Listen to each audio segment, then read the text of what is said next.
అట్లాగే గురుగారు బహుశా శంకరాచార్యుల వారు అనుకుంటా కనకధార స్తోత్రాన్ని ఈ ప్రపంచానికి అందించింది శంకరాచార్యుల వారే కదా. అవును. రైట్. వారు అప్పట్లో కనకధార స్తోత్రాన్ని పఠిస్తే అది ఉసిరికాయలు, బంగారు ఉసిరికాయలు వర్షం కురిసిందంట.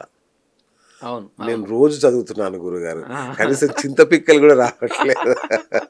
ఏం జరుగుతుంది? ఎక్కడ నాలో లోపం ఉంది? ఆ! అంటే నాలాంటి వాళ్ళు చాలా మందున్నారు బయట.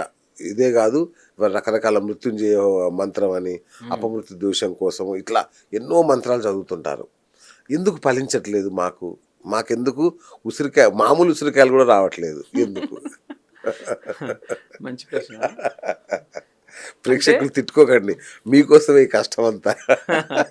ఇప్పుడు కేరళ రాష్ట్రంలో కాలడి అనే గ్రామంలో ఈ కనక వర్షం కురిసింది. ఓకే. ఆదిశంకరాచార్యులు చేశారు. చేసే వ్యక్తిని బట్టి, చేసే వ్యక్తిని బట్టి ఓకే. అక్కడ విషయం మారిపోతుంది. హ్మ్. అతని యొక్క ఉపాసన నిష్ట. ఎందుకు పుట్టాడతను? కారణ జన్ముడాయన. ఓకే. ఆదిశంకరులే శంకరుడుగా వచ్చారు. హ్మ్. కాబట్టి అంత తపశ్శక్తి కలిగిన వ్యక్తి ఆయన. కాబట్టి ఆయన చేశాడు. ఎలా చేశాడు ఆ స్తోత్రాన్ని కూడా? భవతి భిక్షాం దేహి అని ఒకరి ఇంటికెళ్ళాడు. ఎళ్తే ఆ ఇంట్లో కనీసంలో కనీసం ఒక చారెడు బియ్యం కూడా లేవు హ్మ్. దానంగా ఇవ్వటానికి. ఎండిపోయిన ఉసిరికాయ మాత్రమే ఉంది ఆ ఇంట్లో. భవతి భిక్షాం దేహి అని గట్టిగా రెండోసారి కూడా అన్నాడు. అన్నప్పుడు ఆవిడ చలించిపోయి, అమ్మో! ఏదో ఒకటి దానం చేయకపోతే కష్టం.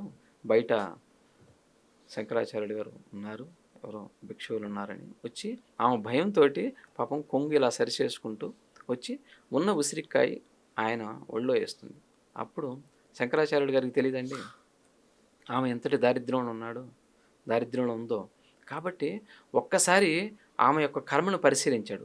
పూర్వజన్మలలో ఏ రోజు కూడా ఆవిడ ఇట్ట పెట్టింది లేదు. ఇలా పెట్టుకున్నదే తప్ప. తీసుకోవడమే తప్ప ఇవ్వడం తెలీదు. కాబట్టి ఆ ప్రారబ్ధం తాలూకు ఆమె ఈ జన్మలో పాప భారాన్ని అనుభవిస్తుంది. కటిక దారిద్ర్యాన్ని అనుభవిస్తుంది. అప్పుడు ఆయన చెలించిపోయి ఈ సమస్త భూమండలంలో నివసిస్తున్న ప్రజలందరికీ కూడా ఈ స్తోత్రం ఉపయోగపడుతుంది. ఈ దారిద్ర్యాన్ని తీసేసుకునే అవకాశం మనకుంటుంది. కాబట్టి అందుకని చాలా గొప్పగా ఆయన ఈ స్తోత్రాన్ని చేశాడు. అమ్మవారిని ఆసువుగా కళ్ళతో ముందు చూస్తూ చేశాడు. కాబట్టి ఆ రోజుల్లో ఏ విధంగా చేశాడు?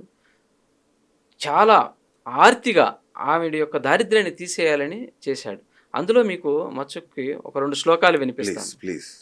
అమ్మా విశ్వామరేంద్ర పదవిభ్రమదాన దక్షం ఆనంద హేతురధికం మురవిద్విషోపి ఈశన్నిషీదతు మయీక్షణమీక్షణార్థం ఇందీవరోదర సహోదర మిందిరాయ ఆమీలితాక్షమధిగమ్య ముదా ముకుందం ఆనంద కంద మనిమేష మనంగతంత్రం వాకేకర స్థితీకనేనిక పక్షనేత్రం భూత్యై భువెన్మ భుజంగ శయాంగనాయ బాక్వంతరే మురజితం శ్రితకౌస్తుభేయ హారావలీవ హరిణీలమయీ విపాతి కామప్రద భగవతోపి కటాక్షమాల కళ్యాణమా వహతు మే కమలాలయాయ కాలాంబుదాలి లలితో రసకైటవారే ధారాధరే స్ఫురతయా తటిదంగనేవ మాతుస్సమస్త జగతాం మహనీయమూర్తి భద్రాణి మే దిస్తు భార్గవనందనాయ ప్రాప్తం పదం ప్రథమ తత్ఖలు యత్ప్రభావాత్ మాంగళ్య బాజి మధుమాదిని మన్మదేన మయ్యాపతే తదిహ మందరమీక్షణార్థం మందాల సంచ మకరాలయ కన్యకాయ దద్యాద్దుయాను పవనో ద్రవిణంబుదారా అస్మిన్న కించన విహంగ శిశువు విషన్నే దుష్కర్మ కర్మమపనీయ చిరాయ దూరం.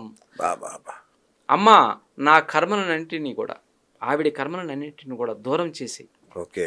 దుష్కర్మ కర్మమపనీయ చిరాయ దూరం అని ఎంతో ఆర్తిగా ఆదిశంకరాచార్యులు వారు అమ్మవారిని స్తుతించారు. కాబట్టి అంతటి ఉపాసనా శక్తి కలిగిన వ్యక్తి కాబట్టి ఆయన చదివిన వెంటనే అమ్మవారు కూడా ఏం ఊరికే ఇవ్వలేదండి. నీకైతే ఇస్తాను, ఓకే. తనకైతే ఇచ్చే అధికారం లేదు. ఎందుకంటే ప్రారంధపు కర్మ చాలా ఉంది ఓకే. కాబట్టి అనుభవించి తీరాలంటే అమ్మ ఈరోజు నాలాంటి ఉన్నతులకు ఉన్నదంతా తను దానం చేసేసింది. అవును. ఉన్నది మొత్తం దానం చేసింది. ఉన్నది మొత్తం దానం చేసింది కాబట్టి ఆ ఫలం, ఆ ప్రతిఫలం. హ్మ్. మనం చేస్తున్నామా ఉన్నది మొత్తం దానం? చేయలేం. కాబట్టి ఉన్నదంతా దానం చేసేసింది కాబట్టి అంతటి బా! గొప్ప ఫలితం వస్తుందనమాట. కాబట్టి ఓకే. ఆవిడ దారిద్ర్యాన్ని కలలో అనుభవించేలాగా, ఐశ్వర్యాన్ని ఇలలో అనుభవించేలాగా ఆ రోజు అమ్మవారు అనుగ్రహించి బంగారు ఉసిరికలు కురిసింది. హ్మ్. ఇప్పటికీ ఉంది, కావాలంటే మనం చూడొచ్చు. అవునా? హ్మ్. ఓహో! వెళ్లి చూడొచ్చు. ఓకే. భక్త సులభుడు శివుడు. ఎవరికి పడితే వారికి అనుగ్రహించేస్తుంటాడు, మాకు తప్ప ఆఫ్ కోర్స్. చివరికి భస్మాసురుడికి, చివరికి రావణాసురుడికి అయితే దేవతలను జయించే శక్తి కూడా ఇచ్చాడు ఆయన. అది ఇంద్రుడు వెళ్ళి దాక్కునేవాడు, రావణుడు వస్తుంటే భయపడి ఇంద్రుడు కూడా దాక్కునేవాడు. అట్లాంటి శివస్తోత్రాలు వాటికి ఉన్న శక్తి ఏంటి అసలు? మనం ఇందాక మాట్లాడుకున్నట్టుగా ప్రతి స్తోత్రానికి కూడా చేసే వ్యక్తిని బట్టి, ఓకే, ఉపాసనా శక్తిని బట్టి, ఓకే, వాళ్ళ యొక్క జన్మ సంస్కారాన్ని బట్టి ఆ శక్తి వస్తుందండి ప్రస్తుతం. ఓకే, అంతేగా, ఇప్పుడు అందరికీ లేదుగా. ఇప్పుడు అందరూ ఒకేలాగా స్తోత్రం చదువుతున్నారు కాబట్టి చదివినంత మాత్రాన అందరికీ ఒకేలాగా సిద్ధిస్తున్నాయంటే వాడి కర్మలను కూడా దానికి ఆచరించబడి ఉంటాయి. ఆ కర్మానుసారంగానే జన్మ తీసుకుంటే ఆ జన్మలో కొంత శక్తియుక్తులు వస్తున్నాయి. ఓకే, కాబట్టి ఆ రోజుల్లో రావణాసురుడు శివతాండవ స్తోత్రం చేశాడంటే శివుణ్ణి మెప్పించాడు. అది ఎలా ఉంటుందో తెలుసా మీకు? డమరుకం శబ్దం ఉంది కదా, ఆ డమరుకం శబ్దంతో లింక్ అయి ఉంటుంది. ఓకే, డమరకం ఢమడ్ ఢమడ్ ఢమడ్ ఢమడ్ అంటూ ఆ డమరకం శబ్దంతో లింక్ అయి ఉంటుంది. అద్భుతమైన స్తోత్రం అది. ఇప్పుడు కూడా మనం ఎవరైనా సరే ప్రతిరోజు చదవటం రాలేదనుకోండి, సపోజు వినటం వల్ల సంధ్యా వేళలో సాయంత్రం పూట వినటం చాలా మంచిది. ఎందుకంటే సాయంత్రం పూట 5:30, 6 గంటలప్పుడు శివుడు నాట్యం చేస్తుంటాడు, నర్తిస్తుంటాడు కైలాసంలో. మన కోసం, మన యొక్క బాగోగుల కోసం ఆయన కొన్ని విశేషమైన కార్యక్రమాలు చేస్తుంటాడంట. కాబట్టి ఈ శివతాండవ స్తోత్రం మీరు వింటే గనక ఒకసారి దాని యొక్క విశేషం ఎలా ఉంటుందంటే అసలు మనకు వింటుంటే అసలు ఎలా చేశారన్న అద్భుతం కలుగుతుంది. కాబట్టి ప్రతిరోజు వినండి. ఆయన ఆ రోజు రావణాసురుడు చేసి శివుణ్ణి మెప్పించాడు. ఎలా మెప్పించగలిగాడంటే అంత అద్భుతంగా చదవగలిగాడు.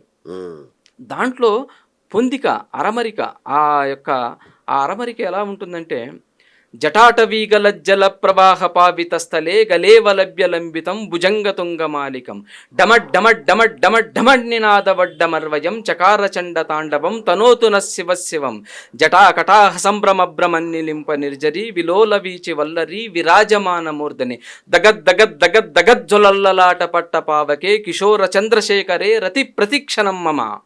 ఇట్లా ఎంత అద్భుతంగా ఉందండి. అంటే వచ్చాయి నాకే.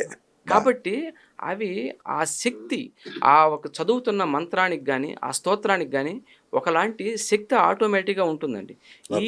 ఈ శక్తి వలనే భగవంతుడు ప్రత్యక్షమవుతున్నాడు. ఇంత ఆర్తిగా చేయటం వల్లనే నువ్వు అనుకునే కోరికలు నెరవేరుతుంది. ఈ శివతాండవ స్తోత్రాన్ని ఇంకా పరిశీలిస్తే కొన్ని శ్లోకాలు విశేషంగా దాంట్లో ఆ అర్థాలు, విశేషమైన అర్థాలు వచ్చేలాగా కూడా ఉంటుంది. ప్రఫుల్ల నీల పంకజ ప్రపంచకాలిమ ప్రభ వలంబి కంఠ కందలి రుచి ప్రబద్ధ కందరం స్మరచ్చిదం పురచ్చిదం భవచ్చిదం మఖచ్చిదం గజచ్చిదాంధకచ్చిదం తమంత కచ్చిదం భజే అగర్వ సర్వమంగళ కళాకదంబ మంజరి రసప్రవాహ మాధురి విజృంభణ మధువ్రతం స్మరాంతకం పురాంతకం భవాంతకం మకాంతకం గజాంతకాంతకాంతకం తమంతకాంతకం భజే జయత్వదభ్ర విభ్రమభ్రమద్భుజంగమ స్వసద్వినిర్గమద్గరాలపాల హవ్యవట్ ధిమిద్ ధిమిద్ ధిమిద్ ధిమిద్ ధిమిద్ ధ్వనంగ మృంగతుంగ మంగళ ధ్వని క్రమ ప్రవర్తిత ప్రచండ తాండవం శివ. ఎలా ఉందండి స్తోత్రం? మనం చదువుతున్నా, మనం వింటున్నా కూడా ఒకలాంటి వైబ్రేషన్స్ మనకే రావట్లేదు. ఇప్పుడే నాకు ఇట్లా ఒళ్ళు జలధరిస్తుంది. కాబట్టి ఇంత మనకి ఇన్వాల్వ్ అయిపోయి భగవంతుని అర్చించాలి. భగవంతుని మనం మొరపెట్టుకోవాలి. తండ్రి, నువ్వు అంతటి వాడివి, ఇంతటి వాడివి, నువ్వు అలా చేయగలవు, ఇలా చేయగలవు, కాబట్టి సమస్తం కూడా నీవే, ఈ సమస్తం కూడా నీవే అని మనం చేసే పూజలో ఆ నిష్ట కనపడాలి. అప్పుడు మీరు కోరుకున్న కోరికలు, ప్రారంధపు కర్మలు తీర్చి మనకి ఎటువంటి శుభాలు చేస్తే మంచిదో ఆయన ఆలోచిస్తాడు.